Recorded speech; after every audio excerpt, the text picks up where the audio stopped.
सेवानिवृत्ती म्हणजे खरं तर आयुष्याच्या एका टप्प्याला पूर्णविराम देणं. सेवानिवृत्ती म्हणजे खरं तर आयुष्याच्या एका टप्प्याला पूर्णविराम देणं आणि दुसऱ्या टप्प्याची नवीन सुरुवात करणं.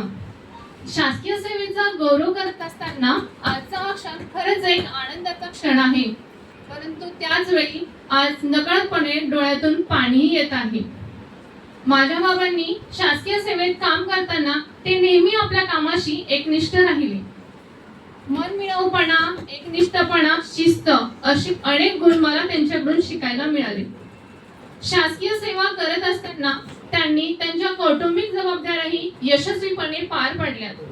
मला आठवतं, जेव्हा आम्ही सोयगाव इथे राहत होतो तेव्हा सोयगाव पंचायत समितीमध्ये जाण्याचा अनेक वेळेस माझा योग आला. तिथेच मला प्रशासन अगदी जवळून बघायला मिळालं आणि तेव्हाच नकळतपणे माझ्या मनावर प्रशासनात येण्याचं बाळकडू मला मिळालं. घराचा आधार आयुष्याचा श्वास असतो बाबा. घराचा आधार आयुष्याचा श्वास असतो बाबा. प्रत्येक मुलीचा पहिला हिरो असतो बाबा. प्रत्येक मुलीचा पहिला हिरो असतो बाबा. कितीही मोठे झाले तरी डोक्यावरचा आशीर्वाद असतो बाबा. डोक्यावरचा आशीर्वाद असतो बाबा. तसं बघायला गेलं तर प्रवास खरंच खूप मोठा आहे. 2-5 मिनिटात हा प्रवास मांडणं अगदीच अशक्य आहे. परंतु या प्रवासाचं एक धावतं चित्र मी माझ्या कवितेतून तुमच्या समोर मांडण्याचा प्रयत्न करीत आहे. परिस्थिती बिकट होती पण मनात स्वप्ने मोठी होती. मोठी होती. स्वतःच्या पायावर उभं राहण्याची मनात एक जिद्द होती. आवडीपेक्षा सवडीने शाळेमध्ये जाणं तुमच्या नशिबी होतं. पण काकांच्या पावलावर पाऊल ठेवत सरकारी नोकरी मिळवायचं पण तुम्ही घेतलं होतं.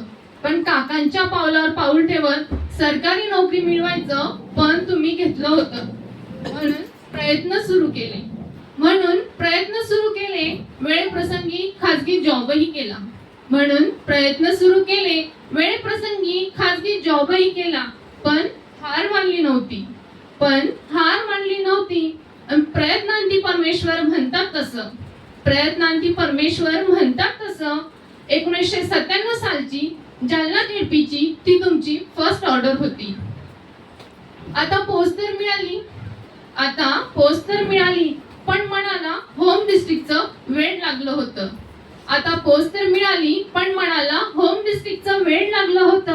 आणि होम डिस्ट्रिक्ट मिळवण्याच्या नादात जिथे तुम्हाला 2003 साली सोयगाव मिळालं होतं.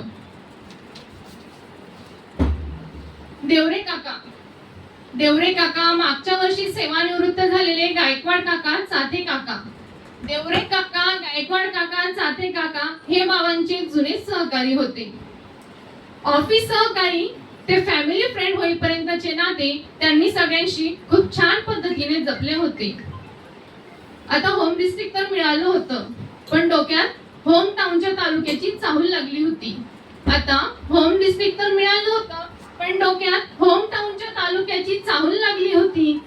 बघता बघता तुमची तीही इच्छा पूर्ण झाली.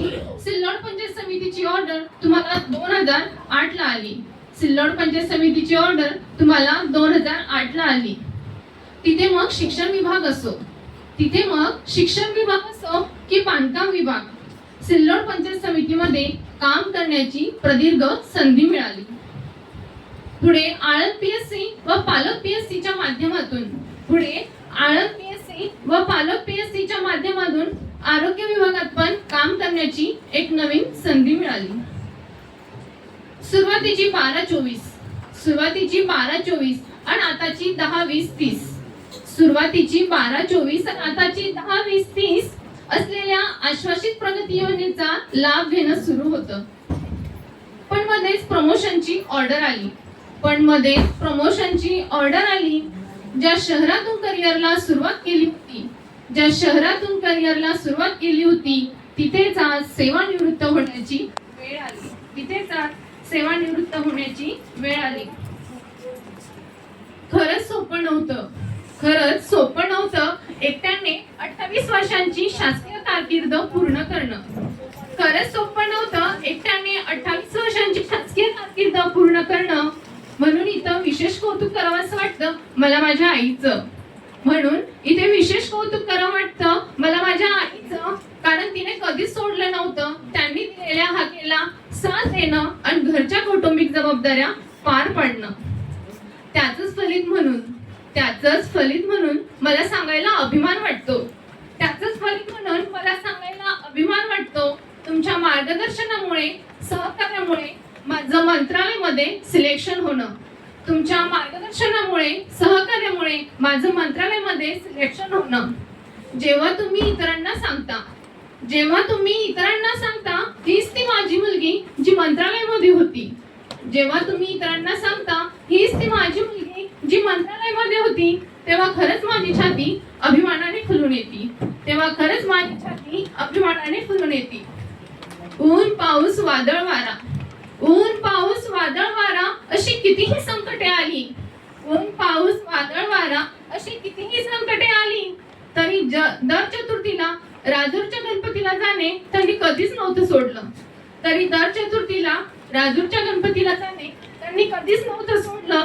बोलण्यापेक्षा कृतीतून शांतता, संयम, सातत्य असे खूप सारे आदर्श त्यांनी आम्हाला घालून दिले. खरंच बाबा उपजीविकेच्या ज्ञानासोबत तुम्ही जगण्याचे संस्कार दिले. खरंच बाबा उपजीविकेच्या ज्ञानासोबत तुम्ही आम्हाला जीवन जगण्याचे संस्कार दिले. कृतार्थ झाले आमचे जीवन. तुमच्यासारखे बाबा आम्हाला वडील म्हणून लाभले.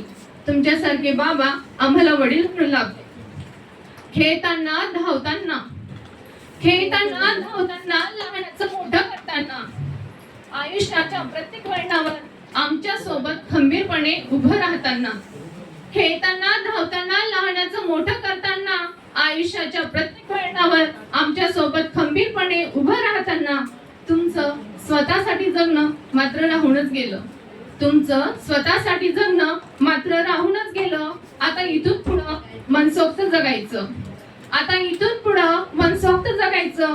जे मनाला वाटतं ते सगळं करायचं. आयुष्याची सेकंड इनिंग सुरू होईल इथून पुढे. स्कोअर साठी नाही तर आनंदासाठी खेळायचं. यापुढील तुमचं आयुष्य सुखी,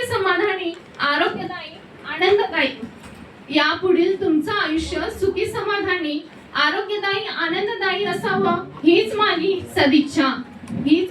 सदिच्छा. सेवानिवृत्तीच्या बाबा तुम्हाला खूप खूप शुभेच्छा.